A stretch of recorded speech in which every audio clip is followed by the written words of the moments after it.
Well, I hope everyone's having a good month so far.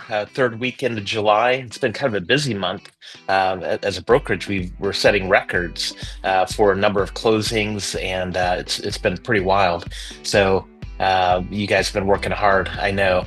And if you aren't in that group that's getting all these closings, just keep working it. It will come. It has been a tough market. And but I believe it's going to turn the corner here with certain things happening in our world and our economy, and so I'm optimistic. So today I want to talk about having $1 million schedule, creating a schedule for yourself that will allow you to generate massive amounts of income.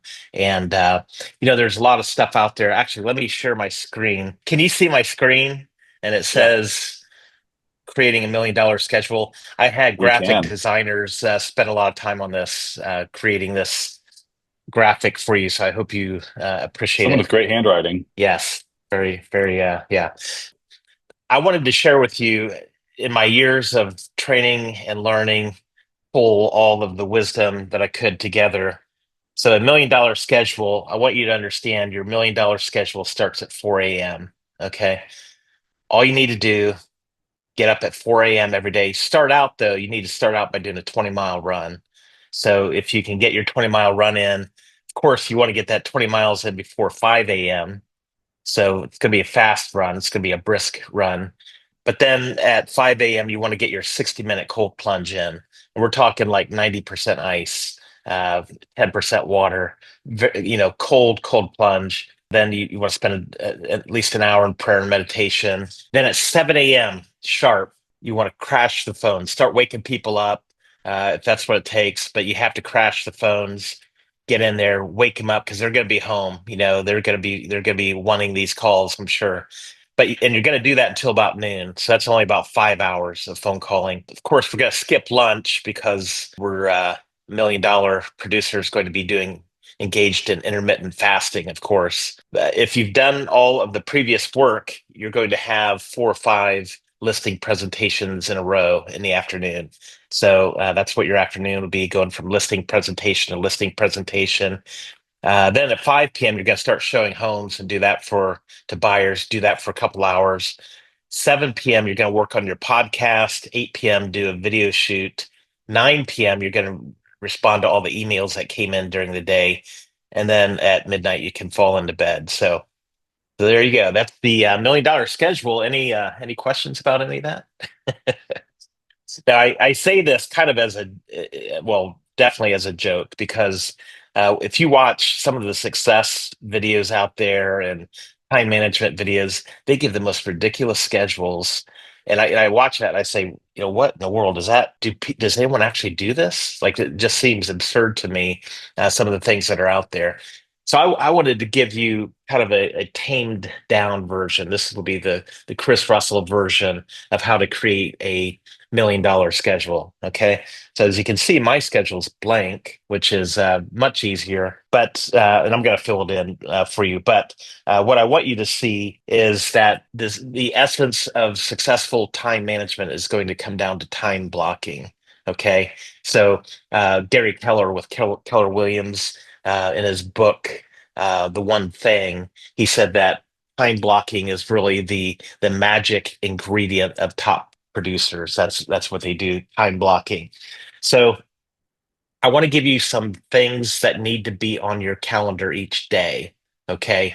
And we'll think of these in terms of time blocking. Okay. And I'm going to start this at 7 a.m. Okay, we'll say 7, 8, 9, 10, 11, 12, 1, 2, 3, 4, 5, 6, 7. We'll just make that a full day. Okay, that's kind of what a day looks like.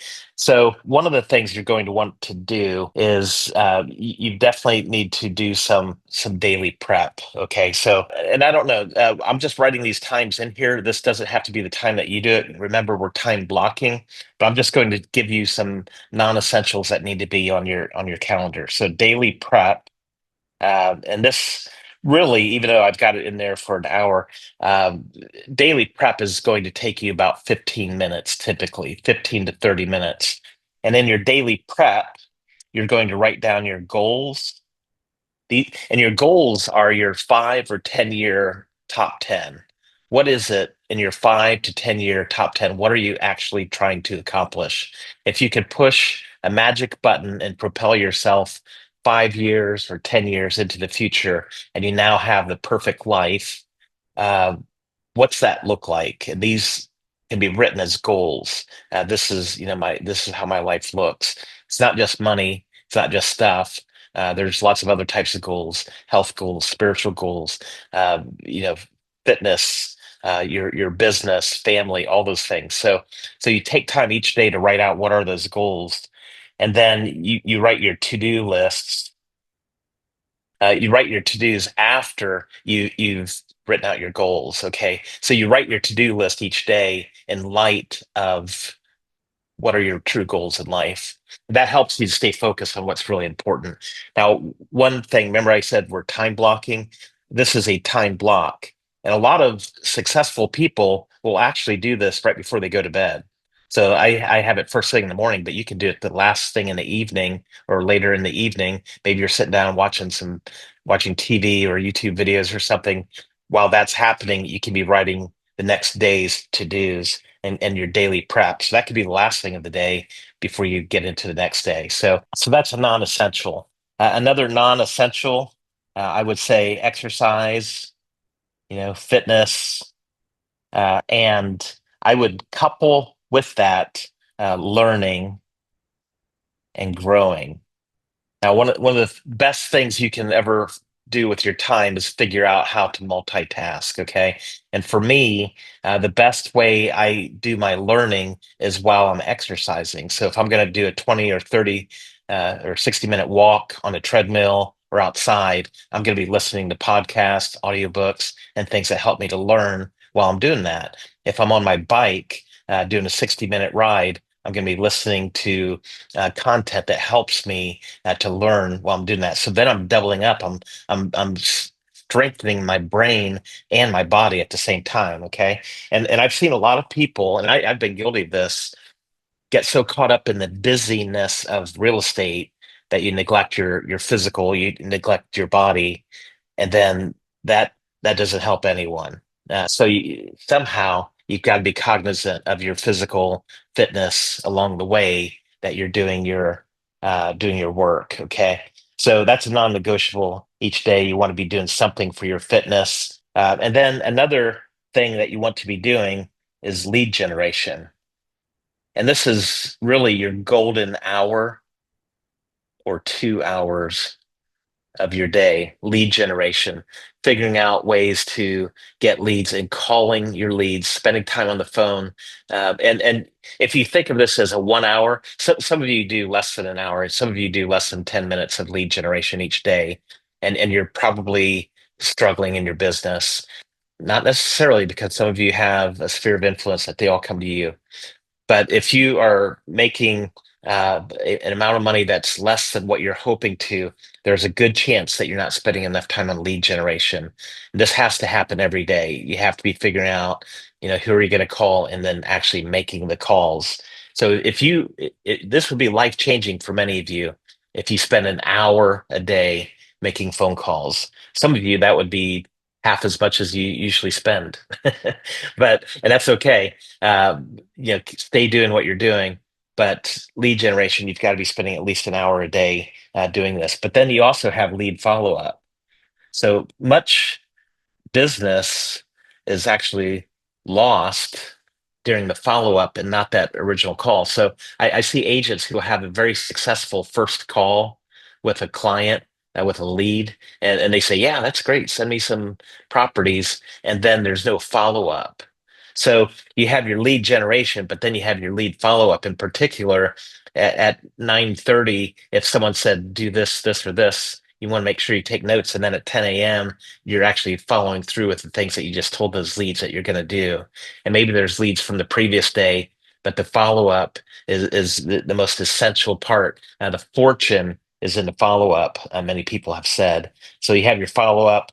And then you want to take some time each day for marketing. Okay. So some of you are great at cold calling, but some of you hate cold calling. And I'm in the category, I hate cold calling. So I've always focused on marketing so that people will call me. Those are the ideal leads to calls when they're calling me, and maybe I'm returning their call or just answering the phone. But this is also brand building. Okay. I'll just call it branding because that's easier than brand building. But basically, so you spend time each day figuring out how are you going to build your brand? How are you going to market? Maybe this is through creating a video. Maybe it's through doing some social media marketing and branding. Maybe it has to do with, contacting and researching different marketing companies or lead generation companies and figuring out how they could be an extension of your business. Good, solid agents who are making massive amounts of money, they spend time, a lot of time, figuring out their marketing and their branding. Another thing you want to spend time on each day, if you're doing all this stuff, this is going to lead to a ton of administrative stuff, right? So administrative tasks, and that's going to give you a lot of busy work. So what I see a lot of times is many agents love paperwork. And you have to remember people work comes before the paperwork. Okay. Don't sacrifice your prep time and your or your lead don't sacrifice your lead generation time and your follow-up time and your marketing time. Don't sacrifice that for administrative stuff, for paperwork. The paperwork is essential. You've got to do it, but I would put your best hours of the day towards the lead generation and building your business. Okay. And then in the afternoon or whenever you have a quieter time slot, then you can be working on the administrative stuff because it's going to create a lot of administrative stuff. And to be honest, the administrative stuff is probably going to take a couple hours of your day. It's not just a 1 hour time slot because you're going to crank out a ton of administrative work that you're going to have to do. So now here's the thing: if you are earlier in your business, if you have less than a couple hours of administrative stuff, maybe you're like, I don't have anything to do. I don't have any admin to do because I don't have any business. Then you swap out the administrative block for more lead generation time. So you just keep ramping it up, and it's not out of the question for you to spend 2 or 3 or 4 hours a day doing lead generation. And most of the experts who have hit the highest levels of success early in their business, they were spending, 3 or 4 or 5 hours a day making phone calls, generating leads. So if you don't have a lot of administrative tasks right now, then that's great. Swap it out and fill it in with lead generation tasks. So then there's going to be urgent, unplanned stuff. And you have to plan for unplanned stuff. You don't know what it's going to be yet, but you're going to get a call and there's going to be someone that says, "Hey, the basement of the listing just overflowed with water and the toilet overflowed. We've got a problem and we need some help with this." So there's going to be urgent, unplanned stuff. You don't know what it is. It's going to happen. And so you need to have a buffer, some white space in your day for urgent, unplanned stuff just to be ready for it. So you don't want to schedule out every minute of your day because believe me, there's going to be stuff that you didn't know is going to happen. Now, another point, you want to have one to two appointments every day. Okay. 1 to 2 appointments.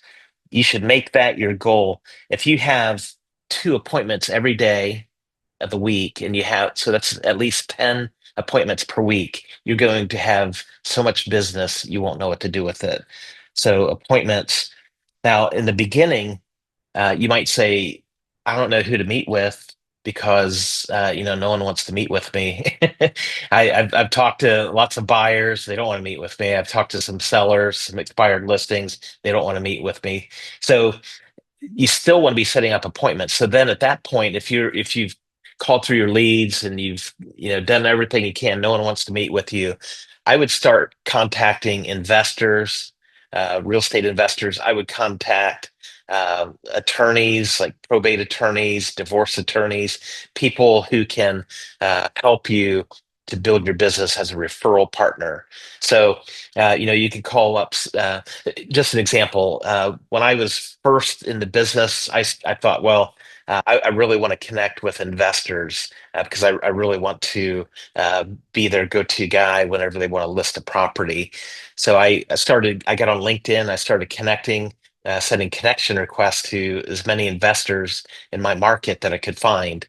And this one guy accepted my connection request, and I looked at his bio and was like, wow, he's got a really interesting bio. He used to work at Procter and Gamble, and then he quit and became a full-time investor because he figured out he could make a lot more money as an investor than he was making at Procter and Gamble as a chemist. So I thought, okay, well, this is a really interesting guy. So I messaged him. He accepted my friend request. So I messaged him and said, "Hey, would you want to grab coffee sometime? I'd love to hear about your business." Went downtown Cincinnati, and we grabbed coffee. And he said, uh, he's got this, this, and this. And I said, "Hey, by the way, just so you know, whenever you list a property, I'd be happy to list your properties for $500, a limited service listing." And he said, you would list it for $500? I said, yeah, it's like a for sale by owner listing, but yeah, $500, get you on the MLS, get you the showing time app. He's like, gosh, I've got three of those right now. I'll give you. I said, really? So by the end of the day, I had $1,500. Like they pay up front for those. You don't wait till the closing. I had $1,500 in my bank account by the end of the day because he listed three properties. And then I started getting tons of buyer leads off of his listings. And then by the end of the year, he had listed at least another 12 or 15 properties with me. So that one coffee appointment ended up putting $6,000 or $7,000 into my pocket. So, and that's not counting the buyer leads that I got off of those leads, off of those listings. So that's just an example of networking with people. So I didn't have anyone to have lunch with that day. So I found some investor. Hey, you wanna grab coffee? And I have found out I consume fewer calories when I have coffee meetings than I do lunch meetings. That's helped my bottom line as well. So anyway, you want to have at least one to two appointments every day. Make it happen. Figure it out. So the other things I'll say as you're plotting out your day, focus on revenue producing activities. Okay, figure out each time you're getting ready to do a thing, ask yourself, is this going to put more money in my bank account? If it's not, maybe you need to delay that thing and do it another day. Focus on the things. If you can swap out and do a revenue producing thing, like making phone calls, focus on that. Okay. Now, as I said, this is meant to be time blocking. Okay. So I just wrote them in. There's time slots there. But really, it might be that for you, the administrative tasks, maybe these work better later in the day. Maybe you're a stay-at-home mom or dad, and you're have to work with the kids all through the day, and your schedule, or maybe like when I was a single dad when I was in real estate in the beginning. And in the morning, from 7 to 9, it was all about the kids, getting them ready for school, getting them dressed, getting their lunches packed, and then driving them to school. And then I could start my business day, which was right about 9:05 a.m., right after I dropped the kids off to school. So your schedule might be something like that. So you have to move these little blocks around. So let me see. I'm going to move urgent and planned stuff. I'm going to move this down here. And this is the way time blocks are. You can move them around. I know one fella who just focused on exercise every day. Actually, his was at 4 o'clock every day was his exercise. So you can say, for you, exercise works best at 4 o'clock. And then the one to two appointments, if you're going to make one of them a lunch appointment, that's probably going to be right in that lunchtime slot, right? And some of the best investments you can make is to buy people lunch because there's a gift, there's the principle of reciprocity. Whenever you give people a thing, they feel like, well, I should probably pay them back somehow, and then they're likely to help you with your business. So lead generation, I probably wouldn't do too much lead generation before 9, But for some of you, maybe your kids, you're getting them on the school bus or whatever. So maybe the entire morning is parenting. And so you might need to do your lead generation. You might need to move that to 2 o'clock, and that's fine. Just make sure it's on your calendar. Make sure you don't leave it off. Lead follow up. Maybe that works best right behind the lead generation. So you put that down there. And maybe marketing and branding, you say, well, you know what? I'm going to start that at 8 because I know I can get this done. And you have your daily prep. Maybe your daily prep, you're saying, no, I'm going to do that at nighttime. And maybe you can't really schedule the urgent stuff. It's just going to happen. Let me see here. So you might want to move your daily prep to the evening in preparation for the next day. So, and your urgent stuff might fill in through the morning or whatever, the stuff that pops up. Now, what you have to make sure that doesn't happen, you've got to save the block of time on your calendar. So if you know you're going to do lead generation, right around 2 o'clock, you block that out as an appointment. This is your appointment. You're not going to give up on this. This is your lead generation time. So someone says, "Hey, can you show us a house at 2?" You're If you have lead generation scheduled, you may say, um, how does 4 look for you, or 5? If you can't get out of it, if they say no, absolutely, it has to be 2, it's the only time slot, then you need to make sure you find another time slot for this. You don't sacrifice your lead generation time for that. I took the top off of my F. Okay, there we go. That looks better. So you can't leave out something. You can't allow urgent stuff to push out your important stuff. Stephen Covey said that the tyranny of the urgent. Don't let the urgent stuff push out the stuff that's truly important. So um, if you will focus on these principles of every day you've got to take time for lead generation. Every day you've got to focus on marketing and branding. Every day you've got to focus on lead follow up. Every day you're going to have your administrative stuff, and every day you want to be having 1 or 2 appointments each day. If you'll focus on those things, that will help you create a $1 million schedule. Now, a lot of this has to do with mindset. Okay. Like, you might be saying, I don't know how to get a listing appointment this week. I don't know how to do that. I don't think I can do it. Or I don't think I can get an appointment every day. But if someone said, okay, you're going to lose your home. We're going to take your home away from you next week unless you get 1 appointment. Or, we just found out you have an incurable disease, and the only way to cure it is getting 1 appointment by next week. Otherwise, you're going to broke. You'll be dead in 10 days. We need you to do this. If you knew that you had some thing that, if you're going to rescue your kid, and the only way you can rescue your kid from a difficult, maybe they were kidnapped, and the kidnapper said, the only way that we're going to give you your child back to you is if you get a listing appointment this week. None of this stuff will actually happen. I know it's wild, but the reality is so much of this has to do with mindset. Like, if there's something you have to do, you'll figure out a way to do it. And like I mentioned, when I was first in real estate, I was a single dad, and it was the pressure was so intense. I knew I had to do it. There weren't options. My kids had to eat every day. I have to figure this out. And so I would send out postcards to people that maybe they would like me or maybe they'd hate me.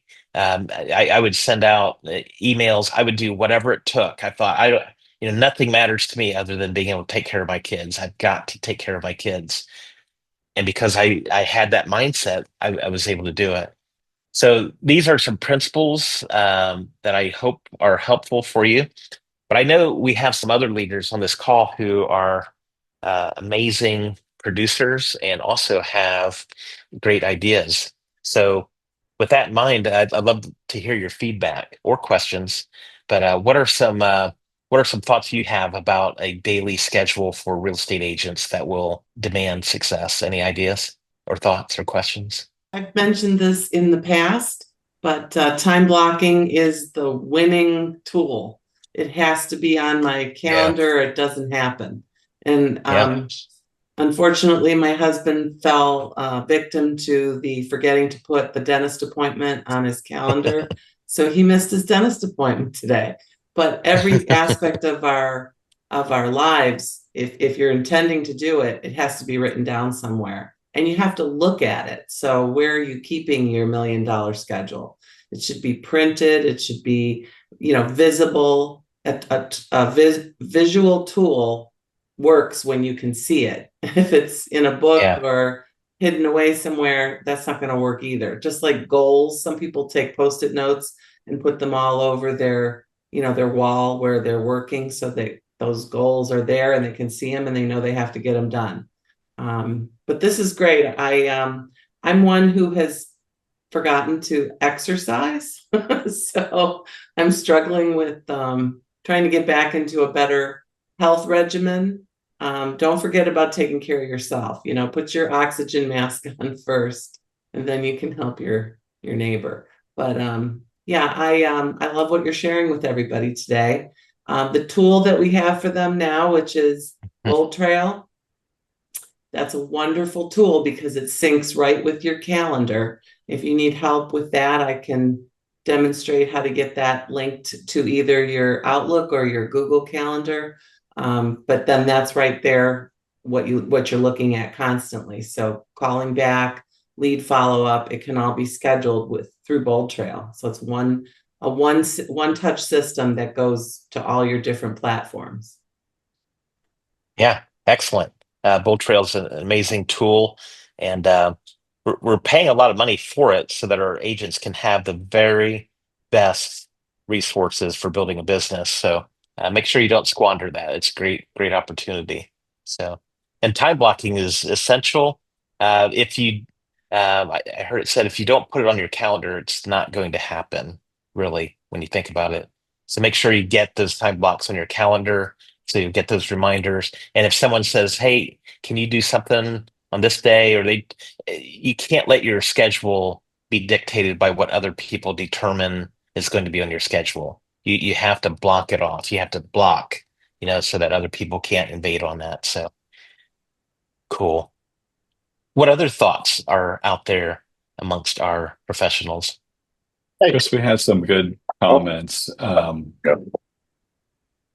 One comment was if we're working with a buyer and we want to set up do searches for a buyer, that falls under things like that can both be administrative and lead follow-up because you want to make sure you're setting up a lead follow-up so that they're getting a drip campaign. So that falls under the lead follow-up category, but then it's also administrative. Maybe if you have a client you're working with and you want to spend some time going through the MLS. So there's overlap in some of those categories, and it could fall into either category. Someone asked, what are some ideas for lead generation? How do we fill that time block if we don't know where to start? And I pointed out there's some great resources in Plum Tree University in the channel on YouTube. There's some resources on open houses, on limited service listings. You had a great story on that. And so we have some videos on social media, I believe. So check that resource out. But maybe that would be an idea for a future topic. What are your top 10 lead gen ideas? If you're using Bold Trail, log into Bold Trail. It tells you what to do. It says, here's the people you need to call. Here's what you need to go after today. So Bold Trail makes that real easy. If you just make that a habit of, I need to check off every box that Bold Trail gives me as far as lead follow up. And then uh, an anonymous user had a great idea of if you need listings, you need leads, do an open house. They are just a great opportunity. I've had some consistent open houses in the last month, and I'm shocked how many people come through. And I'll do one week after week at the same house, and people keep coming. So it's when you schedule that open house, it makes your listing rank higher on the search sites like homes.com and Zillow. And people love open houses on a Sunday, but you can do them on a weeknight too, and things like that. So there's another one. So those are the One of the ideas and the things, comments. yeah, that's awesome stuff there. One of the things I'll throw out there, we are having so many closings right now. Agents are having closings, and I hope you're taking advantage of the closing opportunity of getting with your clients that you just sold a house. If you're on the buyer side, you just help them buy a house by offering a client open house for them. And by that I mean not the Sunday afternoon open house, but you have a special open house party for them. And I would take, $300 or $400 out of that commission check that you got, and I would cater a dinner or a meal or appetizers, a party open house with food at their home on when it works for your client. Say, hey, I'd like to honor you with an open house party, housewarming party for you, and we'll invite 30 or 40 of your closest friends. I'll cater the event and just let your friends come and see what a beautiful home that you've just gotten. So you'll be the hero there, and they'll be introducing you to all of their friends. Look at this beautiful home that uh, Joe Schmo helped me buy, and you'll be passing out cards. You're providing this amazing meal. What other realtor does that? And you'll set yourself apart. So that's a great way to build your database, and that can help you generate people that you can be calling, during that lead generation time. So just another idea. And I only say that because I know we've had a lot of closings, and I want our agents to take advantage of that opportunity as soon as you can. Any other thoughts out there? I think Aaron, did you have uh, a thought out there that you're going to share? I did have a thought out there. When it comes, Marcy kind of mentioned something about getting your health in order. And so one thing I do is I realize that not every day do I really have a solid enough schedule to work out, but I can schedule that throughout the week. So I have two times every single week, 1 hour dedicated of solid workout, no interruptions that I do for me. So that way I make sure I'm staying healthy, and that keeps me just absolutely on fire, energy level and emotionally. Don't let that stuff go to waste. Get out there, get moving. Yeah. Yeah, that's an excellent point. And part of time blocking isn't necessarily blocking it out for the day, but it might be having blocks during the week.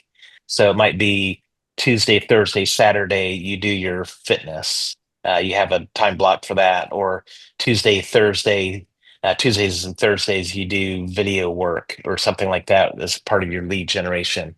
Uh, Different ways to block it. It doesn't have to be that you do everything every day. But that's a really great point, Aaron, and about the fitness side of it. Appreciate that. So, what other thoughts? I know we have some other very smart people out there who have mastered some of these things,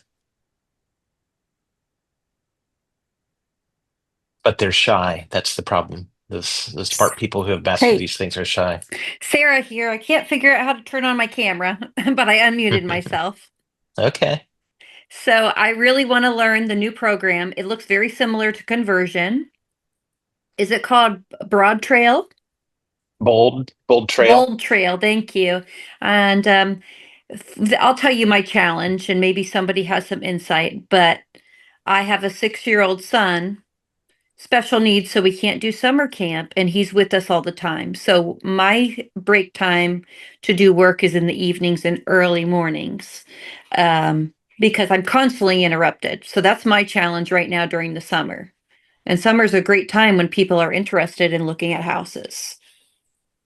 So I think Bold Trail will be great because I can work on the computer while he's running around the house and create those leads and landing pages. Yes, yes, which will then get people calling you rather than you having to call them, and that's the highest level of lead generation in my book. So, that um, how old is your son? It's a son, right? Yes, he's 6 years old and he's autistic. So I said we need either he'll be in school or a sitter wouldn't be able to take care of him. Yeah, yeah, that's a big challenge, and I don't know, Scott, you've kind of been through that path. I don't know if you have any insight on that, but um, It makes working if you from if home you a challenge sometimes, or I'd have to start off a phone call with an explanation of I have a special needs son who's going to be making some noise that you're not used to, and just roll with it. He's 27 now and lives in a group home, but there were many years where that was the routine. yeah Yes, I I feel like really have to try harder. Keep myself back on track, back on track. Yeah. Sarah, I get it. I've got three kids. I'm a stay-at-home dad, single dad, and one of them is on the spectrum, so he's substantially more high functioning. He operates totally fine, but he doesn't always understand that if dad's on a call, you can't interrupt. And I get it almost every single day. In fact, I'm amazed that he's not in here asking me questions right now. Mhm. It is really, really challenging. So the only thing you can do is control what you can. And sometimes that is just like Scott said, it's just controlling the things that happen to you. It controls how you react to those things. So sometimes it's something as simple as saying, hey, here's where I'm at. By the way, people are very, very understanding. And if they're not, they're probably not people you want to work with. Right, yeah thank you. Yeah, that's a great point, Aaron. And it reminds me of when I was a single dad, and it was so hard. It's so hard to get to appointments at times. And I had this one appointment where there was somebody wanted to see a $2 million house, Hmm. and so it was going to be like a $60,000 commission, and that was like I'd never seen anything like that before. And so, but I had these responsibilities with my kids, and crisis pops out at the last minute. You have to deal with it. You have to be the dad. You can't just say, "Hey, sorry, you're bleeding. I'll see you in a couple hours." You have to deal with it. And so I went to the appointment. I got there like 5 minutes late, and I was so stressed out because everything was. And the guy, he looked at me. He said, "Chris, you're wasting my time. 5 minutes late. Mm, I refuse to work with a realtor that's going to squander my time like that." And he had no idea how hard it was for me. And I said, I'm sorry. I had a family issue. I had to, he's like, "Hey, I'm not here to listen to excuses."